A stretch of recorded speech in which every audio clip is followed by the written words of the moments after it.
Hi friends, welcome to అనూహ్య వేదిక. Friends, ఒకానొక సమయంలో ముగ్గురు స్నేహితులు సముద్ర ప్రయాణం చేయాలని చెప్పి నిర్ణయించుకున్నారు.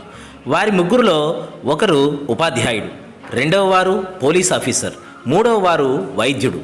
ఈ ముగ్గురు కూడా సముద్రంలో ప్రయాణిస్తూ ఉండగా కొంత లోపలి భాగానికి వెళ్ళిన తరువాత ఒక రాక్షసుడు ప్రత్యక్షమయ్యాడు. ఆ రాక్షసుడిని చూసిన వెంటనే వీరి ముగ్గురు బాగా భయపడిపోయారు. కానీ ఆ రాక్షసుడు వీరి దగ్గరికి వచ్చి వీరి భయాన్ని చూసి, మీకు ఒక అవకాశాన్ని ఇస్తున్నాను. మీ దగ్గరున్న ఏదైనా ఒక విలువైన వస్తువును సముద్రంలో పాడేయండి. నేను దానిని తీసుకురాగలిగితే నేను మిమ్మల్ని మింగేస్తాను, లేదంటే మిమ్మల్ని విడిచిపెట్టేస్తాను అని ఒక అద్భుతమైన అవకాశం ఇచ్చాడు. వెంటనే వైద్యుడు తనకి వేలికి ఉన్నటువంటి ఒక వజ్రాల ఉంగరాన్ని సముద్రంలో పాడేశాడు. రాక్షసుడు సముద్రంలోకి వెళ్ళి ఆ వజ్రాల ఉంగరాన్ని తీసుకొచ్చి వైద్యుడికి ఇచ్చి ఆ వైద్యుడిని మింగేశాడు. వెంటనే పోలీస్ అధికారి తన చేతికి ఉన్నటువంటి బంగారు వాచీని సముద్రంలో పాడేశాడు. వెంటనే రాక్షసుడు వెళ్ళి ఆ బంగారు వాచీని తీసుకొచ్చి ఈ పోలీస్ అధికారిని కూడా మింగేశాడు. ఇక మిగిలినది ఉపాధ్యాయుడు.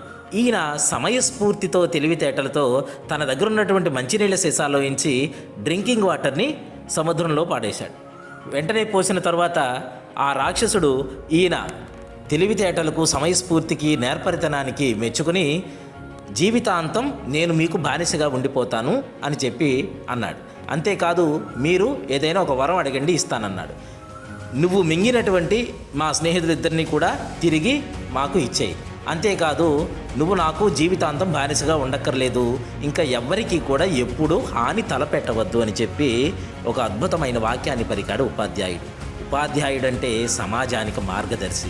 సమాజంలో ఎటువంటి వర్గం వారినైనా సరే తయారు చేయగలిగే ఒకే ఒక్క నిరంతర శ్రామికుడు ఉపాధ్యాయుడు. Stay tuned for more exciting updates from Anuhya Vedika. Don't forget to like, share, comment, follow us on Instagram and Facebook. Thank you for your support.